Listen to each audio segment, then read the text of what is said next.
Welcome to the Real News Network. I'm Jessica Devereaux in Baltimore. According to a recent study by the American Journal of Medicine, countries with the highest share of gun ownership actually have the highest firearms-related deaths. Here to discuss the significance of this study is Lad Everitt. He's the Director of Communications of the Coalition to Stop Gun Violence. Thanks for being with us, Lad. Yeah, thank you for having me. Can you summarize the findings from the American Journal of Medicine about the relationship between firearm ownership and firearms-related deaths? Yeah, well, they looked at a number of different states. It was a very far-reaching study, particularly for a study of this type. And they did find positive correlations in terms of the, level of gun ownership in the home and in communities, and then in terms of levels of gun homicide and also gun suicide, and that confirmed previous studies that we've seen in this area that showed similar findings. How does gun violence in the U.S. compare with other countries?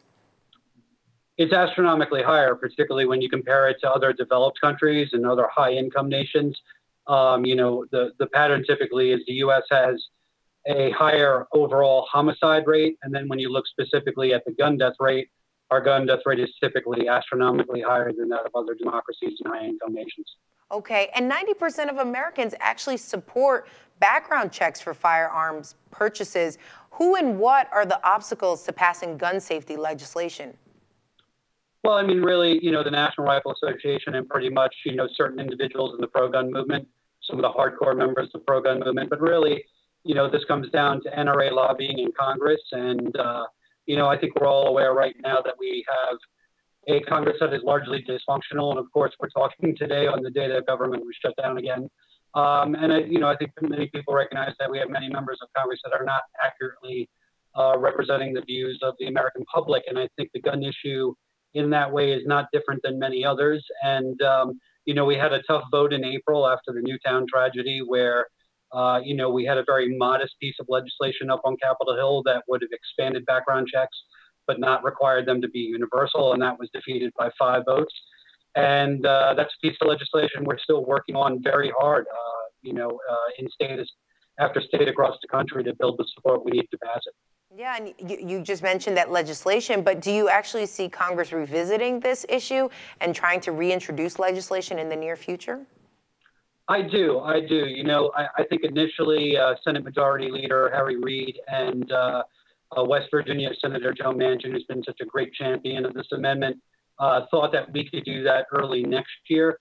That picture's a little more negative in forecast right now. They're having trouble getting on those additional 5 votes that they need to make this to basically move this through. So, I'm not sure exactly when it's going to happen. It might not happen early next year, but I am very confident that we will eventually get another vote on this, and I'm also very confident that we will eventually pass it. That time is going to come. Okay, and what is next for the Coalition to Stop Gun Violence and partner organization? What campaigns are you currently working on to reduce gun violence? Well, we work on a whole host of campaigns. Some of our campaigns are legislatively focused, and we talked, of course, we're talking, of course, now about background checks at the federal level.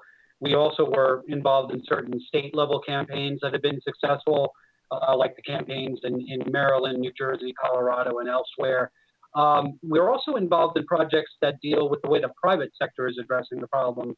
So, for example, Starbucks recently was pressured by our group and others, including Moms Demand Action, to change their policy regarding guns, and they are now requesting that people not bring guns in their stores. The next focus of that campaign is Staples.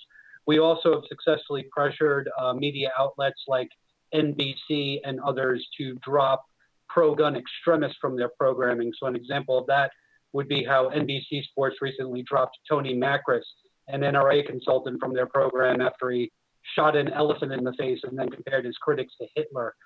We were also able to pressure the town of Gilbertson, Pennsylvania, to basically fire their police chief, a gentleman who had fired fully automatic machine guns in videos and talked about overthrowing our government or basically going to war with our government. So, we have projects in a whole broad range of areas. I think there's 2 levels we're fighting this. One would be legislatively, of course, but then there's another battle regarding social norming around guns and changing what we view as acceptable as a society in terms of gun use and gun ownership.